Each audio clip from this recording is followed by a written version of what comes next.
Up here in San Antonio Bay on the northwest side, where all your reefs are, man, tons of reef. You slide down to the through the ICW. You've got Big Bird Island or Chicken Foot if you've fished up in this area before. And you've got other tremendous other reefs that are up and down just here off the edge of the ICW. You got Little Bird Island on the other side there that you can fish as well. And then you've got just a tremendous amount of reefs that are all up and down, all the way back down to Ostwell and back in that area in Haynes Bay, that particular area down in there. Tons and tons and tons of reefs all up and down that particular area, all out in the middle of here in San Antonio Bay. And the thing that you want to do right now is if you can get there early enough, these fish are hanging off the edge of these reefs. Cooler, a little bit cooler water, especially if you're closer to the ICW. You got some of that current that's blowing through there, so it lends itself to be helpful for you if you're going to fish in and around these reefs. You need to be aware where they're at. You know, we've had tremendously low tides here recently. That's something to be aware of, especially up there in this part of San Antonio Bay with the amount of reefs that are in play that are up there, that you don't want to run into one if you're not paying attention or if you don't see it. If it's just below the surface, we've had, again, the lower tide, so it's kind of giving us what we need as far as seeing the breakwater so you can locate. And, of course, with the newer GPSs that are out there, you can really see it with the Google Earth overlays that are on some of these, so it really points them out to you. But we've been fishing these. We've been throwing supermodels from down south. We've been throwing the original size from down south, the knock and tail lures in there, Little Johns. Been throwing those as well, and the XL as well as that. And just pay attention to what your water clarity is. Early on, if it hadn't been blowing 20 plus, your water clarity is going to be pretty good with the amount of shell that's up there. It keeps it filtered out pretty well. There's not a tremendous amount of grass, especially at all, out there around the shell. Now, if you're looking for your grass line and that type of stuff, and that's what you want to fish, you're going to get closer to the shoreline as you head back down toward that way, toward the Aransas Wildlife Refuge, or back toward Ostwell as well. You can even on the Sea Drift side, if you want to get over there and fish that, you can. But we've primarily been fishing and hanging out on top of these reefs and just locate. These reefs are extremely long. Some of them are a little shorter than others, but majority of them are pretty long. So you can just get on top of them and get on the more easy slope side and just kind of work that if you got enough people to do that, or you can get up on the drop side that drops off fairly quick. See if those fish are hanging on that.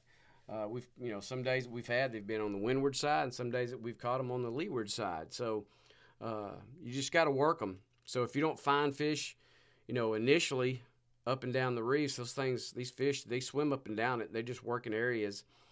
So just be patient. You're going to find them. You'll catch them. They'll be up and down there somewhere. And if you get on one of the shorter reefs and you work it pretty well and you don't find what you need, just hop to the next one, because they're all pretty close together. They're not tremendously far, like miles and miles and miles apart, unless there's just particular ones that you only want to fish or fish on. But again, so the down south flavors that we've been using, Chicken of the Sea, Twisted Tea, Magic Grass, have been the main flavors that we've been throwing as far as the supermodel and in the original size. Big Papa as well has been pretty good. Watermelon Red's been pretty good. Knocking Tails has been the greenbacks. Rogue has been all right.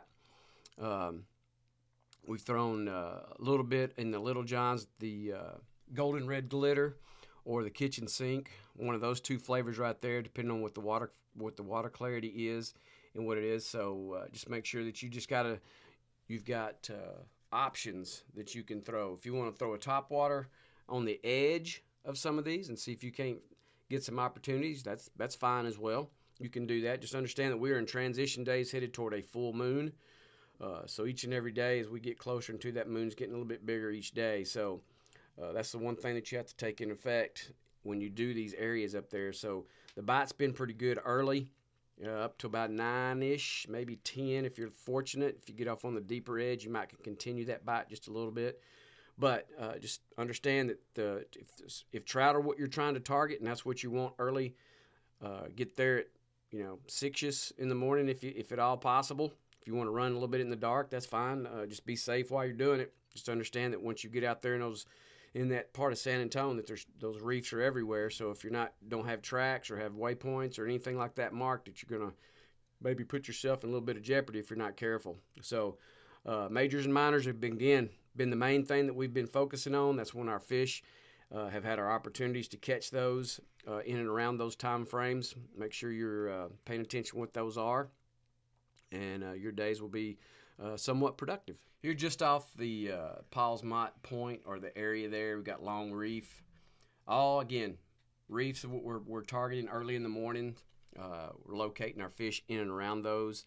The one thing about the Long Reef there all the way up to the ICW cut through, you have to be just kind of be aware of what your water depth is there, because Long Reef, once upon a time you used to could wade it with no problem. Now with Harvey coming through a few years back, it knocked a lot of that down, so it's a little bit deeper wade. So when we have a big water dump where we've got a bunch of water that's run out of our system, when we've got those lower tides like we've been having the last few days, this is one of those areas that you can go out there and target, and you can wade it pretty well. It might still be just a little bit deep, belly, maybe chest deep, and that may be a little uncomfortable for you, but that's a you decision that you'll have to just to see what you can do. But there's areas that are a tad bit shallower than others. You just kind of have to get on there and see what you want to do. Now, from the little island area where all the birds are all the way over to the ICW, that's very wadeable. So you can get out there on that point of it, and you can have some pretty good mornings out there. And you can slide on across. You've got more shell bars that are out here in these reefs that are just off the ICW here, and even a little further over, all these areas out here. They all lend themselves to give you opportunities. Now, if some of these are just deeper than what you want to contend with, or maybe just a little bit tad rougher than what you want, and you're not wanting to either try to put a conventional anchor down or try to put your power poles down, whatever you got, then drift across it and see what's going on with that. Put your sock out and just go back and forth over it. Or if you've got the type of trolling motor where you can spot lock it and you can sit in one spot and you can fish it that way as well if it's deeper than what you want to deal with. But that's the one thing that's really that we've targeted early in the mornings is locating and targeting trout. We've been locating them in around these reefs that are out here in Aransas Bay. Some are not as much as what they used to be there, as far as what your charts or maybe your graphs and stuff will show, but just because of storms over the past years, i.e. Harvey, tides, all that kind of stuff has kind of washed some of those away, where they're not typically as fishable as what they once were. But there's plenty of opportunity in and around these reefs that are out there. You just got to get out and just kind of get after them. Again, same thing up in this area, just what we talked about over in San Antonio Bay in that area. We've been throwing the supermodels. Even in our transition days, the supermodel in the Magic Grass, Chicken of the Sea have been good. A couple of the other flavors, White Ice has been okay. We've been throwing that one a little bit. But we're just trying to match what our clarity of our water is. If you got that darker water, which is a little bit more stained, or maybe just starting to get on the edge of get blown out, then you throw those darker baits in these particular areas and off that shell like that. Those fish are hanging in that 2 to 3 foot of water, maybe 4, depending on how much drop you've got. We've noticed a moderate amount of bait on a lot of these, not just tremendous about. Like if you get a tremendous amount of bait that's going to be closer to your shoreline areas, if you're looking for your redfish and stuff like that, that's where you want to target. But we've been targeting trout early. Again, same thing in the knock and tail, and the same colors, greenbacks, rogue, that flavor as well. Smoke every once in a while, if our water clarity is good enough, you can throw that up in there, and it's been pretty good for us. Heavy metal has been okay. Marker 54 jerk shrimps, another one that you can throw in there off of these reefs like this. It's a terrific bait. You can get you either the forward one or the backwards one, whatever you want. If you want to throw a cork on that and put it off on the edge of these reefs with that deeper edge like that and really work that, you'll have some pretty good success with that. We've noticed that as well. And then free line it. That's one of my favorite things to do, is free line that particular bait and just kind of bounce it off that shell. It sets up really well with that hook on the top like that, so you don't get hung up in that shell very much at all. So something else to consider, again, in our transition days headed toward that full moon, you just want to give yourself options, because each and every day that we get closer to it, that's what I've called them the wild card days, because that's pretty much what they are. You get a little bit of different type of bite each and every day. But again, we focused on the majors and minors in and around those time frames, and that's when we have found and been most productive to catch our fish. Out here on Rattlesnake, all the way down past where Redfish Lodge used to be, all this hard-packed sand out here. So that's the other thing, too, outside of the shell that we've been focusing on and really kind of working to find and locate trout. We've also been working on hard-packed sand with some grass mixed in there. This is one of those areas here from Rattlesnake all the way up here toward the the Copano Ridge area. All this shoreline here, we've located some fish that are hanging out here. Some scattered, trout been pretty good up in there, but we've, a couple of scattered redfish here or there. Some flounder every once in a while we've pulled off of that.